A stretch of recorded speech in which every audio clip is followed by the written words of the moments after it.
12:57 p.m. Eastern Daylight Saving Time, 12:57 afternoon. Summary: Facebook, Twitter, Google+, 12:48 p.m. Eastern Daylight Saving Time, 12:48 Facebook, Twitter, Google+, 12:30 p.m. Eastern Daylight Saving Time, 12:30 John O'Farrell and Oliver Letwin's memoirs reviews. Quite often new political books land on my desk. Here are two I've read in the last few weeks that I would recommend. They are both memoirs, although that is about all they have in common. Things Can Only Get Worse by John O'Farrell. O'Farrell's first book, Things Can Only Get Better: 18 Miserable Years in the Life of a Labour Supporter, was such a brilliant book. Fever Pitch for Politics, the definitive book about what it means to be emotionally committed to a political party that trying to write a sequel must have been daunting. Unlike the first, this book's not in the classic league. But it is still a worth successor, charting O'Farrell's ongoing involvement in politics as a writer, activist, Labour election candidate, academy school governor, joke supplier to frontbenchers, reluctant Corbynite and tortured Remainer wrestling with whether to vote for their UKIP-backed Labour candidate Kate Hoey at the 2017 election. It is gossipy, often laugh-out-loud funny, full of insights, and at times very moving. I enjoyed it hugely. Sample quotes: It galls me that a satire show on which I worked for 5 years, Have I Got News For You, could have played a crucial part in launching the career of such a deeply destructive politician, Boris Johnson. It's one thing for members of the Bullingdon Club to have a laugh smashing up a restaurant then walking away. It's quite another to do it to the European Union. Despite my youthful faith in its political importance, despite my sincere wish that the opposite were true, I came to the disappointing conclusion that satire does not work. All those years when I imagined I was exposing the vicious hypocrisy of Thatcher and Major, all it ever did if anything was make people feel a little bit better about everything. You were cross with the government, then you laughed at the government, and there it had been processed, you dealt with it. Which makes satire worse than ineffective. Rather than undermining the establishment, I think it actually helps maintain the status quo. I try to tell myself that voting at election time is a purely rational, intellectual exercise, and maybe I would have voted Liberal if I lived in Richmond Park and that was the only way of keeping Zach Goldsmith out. And sure, I agreed with much of the Green Party's manifesto, even if I thought they split the progressive vote, which only helps the right. But here's the thing: I love the Labour Party. When people say unfair things about Labour, I get irrationally defensive and a little angry. Hey, watch it, that's my family you are slagging off there. I am married to the Labour Party, for better for worse, in sickness and in health, in Kinnock and in Blair. And sometimes they drive me mad, and I feel embarrassed and ashamed.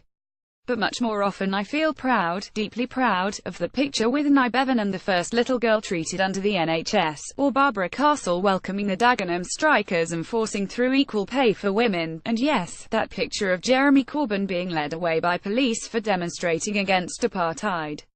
These are pictures from my political family album. They help me understand who I am.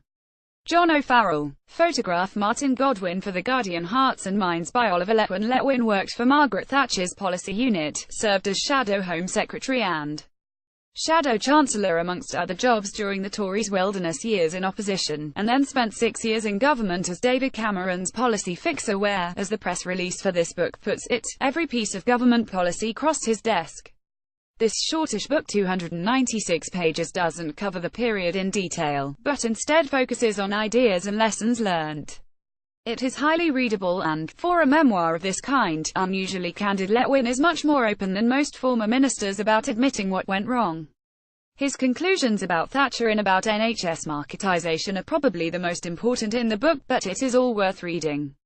Sample quotes: As I look back on that period, I am ashamed for Margaret Thatcher, and ashamed of myself, that, unlike Keith Joseph, I don't believe she ever really took on board the extent to which some people are victims of the society in which they grow up and subsist, and I don't believe that at that time I did either.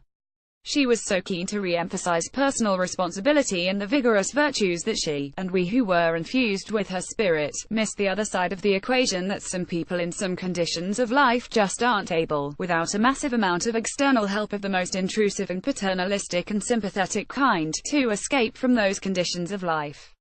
As we struggled through those winters, with endless meetings and conference calls to investigate what was going on in the hardest pressed areas, including on Christmas Day, it became clearer and clearer to me that the whole picture of the NHS as a social market just didn't fit the facts.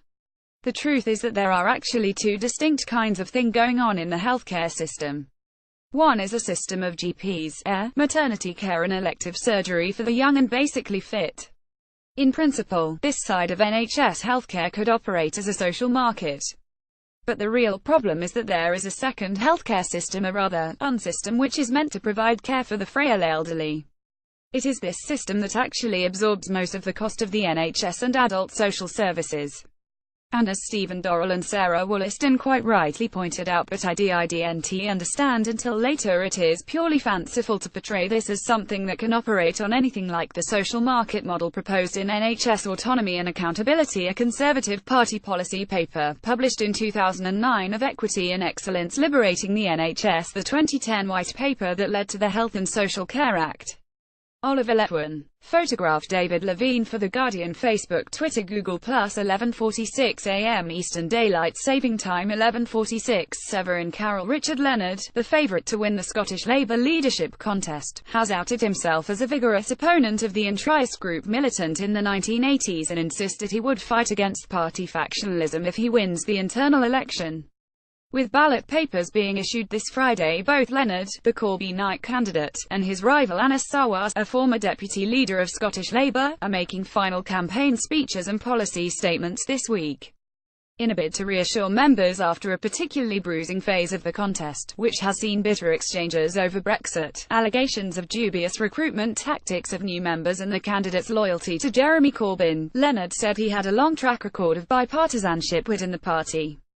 Speaking in Edinburgh, Leonard said he had campaigned for Scottish Labour in every election since 1983, for left-wing, centrist and right-wing candidates.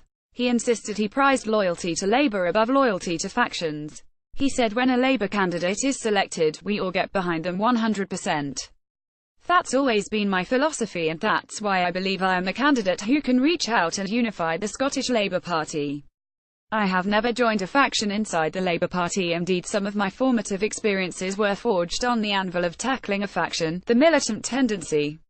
I have never been beholden to any group or faction or any one individual, and I have no intention of starting now. The militant tendency was an hard-left Intrice group in Labour during the 1980s and 1990s, causing a crisis for Labour which led to a series of expulsions of militant organisers, including the then deputy leader of Liverpool Council, Derek Hatton. Asked after his speech why he felt so strongly about militant, Leonard said it was aiming to build a party within the Labour Party. I see no one trying to build a party inside the Labour Party today. Unlike some of his most influential supporters, Leonard has not been a member of the Campaign for Socialism, a Scottish Labour grouping set up in 1994 to combat Tony Blair's decision to scrap the clause for commitment to nationalisation. But Leonard's critics insist his leadership campaign has benefited directly from that grouping, which has the informal backing of Corbyn's team. They allege it had been plotting against former leader Kezia Dugdale for months before her resignation in August.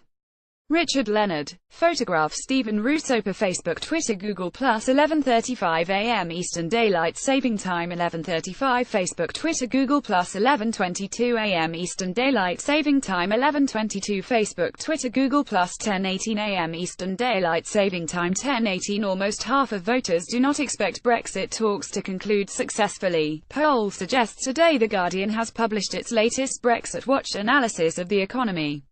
It shows the Brexit vote sapping business confidence and hitting household income. On the basis of data like this, you would expect to find people becoming more negative about Brexit. And that's exactly what we are finding, because the latest Guardian income polling is out today and the conclusions should be concerning for Theresa May and Brexiters. Here are the results in full. Almost half of voters do not expect the Brexit talks to conclude successfully. Only 30% of people do expect a successful outcome to negotiations. Respondents were told the Brexit negotiations will have to end by the 29th of March 2019 and were asked if they expected them to end successfully or unsuccessfully. The results were conclude successfully 30%, not conclude successfully 45%, don't know 25%. A majority of voters say they will react negatively if Britain leaves the EU without a deal. Only 20% say they would react positively. This is significant because polls have repeatedly shown that, if you ask people if they would prefer no deal to a bad deal, they will back no deal by a large margin. See here and here, for example. This is a boost for Theresa May because no deal is better than a bad deal is her mantra, and there is some evidence that the government is beefing up preparations for the possibility of a no deal. The pro-Brexit Tory MP John Redwood claimed at the weekend that recent comments from Angela Merkel show that EU leaders are very worried at just how popular the WTO model, i.e., leaving with no deal, is with many UK voters. But our polling suggests Redwood has got this very wrong. We tried to assess how people would feel if the UK were to leave the EU without a deal. Respondents were asked to imagine the UK and the EU failing to reach agreement by Brexit Day and to then pick two of the responses that would best describe their emotions.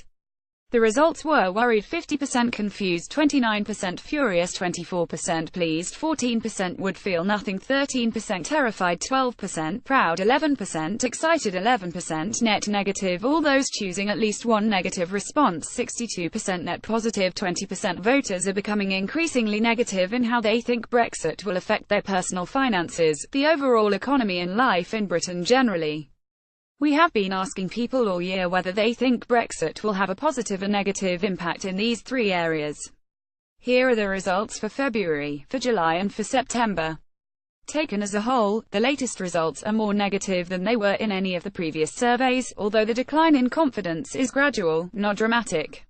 Impact on the British economy: positive 30%, negative 46%, no difference 13%, net 16, down 6 from ICM in September. Impact on your personal finances: positive 13%, negative 35%, no difference 38%, net 22, down 5. Impact on life in Britain generally: positive 35%, negative 38%, no difference 15%, net 3, down 4. Labour and Tories tied on 42%, lastest poll suggests. We also polled on voting intention. The two main parties remained tied. Labour 42%, up 1 from Guardianicum 2 weeks ago. Conservatives 42%, up 1. Lib Dems 7%, no change. UKIP 3%, down 1. Greens 2%, no change. Jeremy Corbyn has a clear lead over Theresa May on the matter of who is seen to be doing a good job, the poll suggests. Finally, we also asked people if they thought the following people were doing a good or bad job. Here are the results. Theresa May, good job 34%, bad job 50%, net 16. Jeremy Corbyn, good job 37%, bad job 43%, net 6. Philip Hammond, good job 20%, bad job 46%, net 26. Boris Johnson, good job 26%, bad job 52%, net 26. David Davis, good job 25%, bad job 43%, net 18. I will post a link to the tables here when they go up on the ICM website. ICM Unlimited interviewed an online sample of 2022 adults aged 18 on 20 to the 23rd of October 2017. Interviews were conducted across the country and the results have been weighted to the profile of all adults. ICM is a member of the British Polling Council and abides by its rules. Updated at 10:24 a.m. Eastern Daylight Saving Time. Facebook, Twitter, Google+, 9:21 a.m. Eastern Daylight Saving Time. 0921 Lunchtime Summary. Facebook, Twitter, Google+, 8:47 a.m. Eastern Daylight Saving Time. 0847 Oxford Chancellor Chris Patten accuses Heaton Harris of idiotic leninism. Facebook, Twitter, Google+.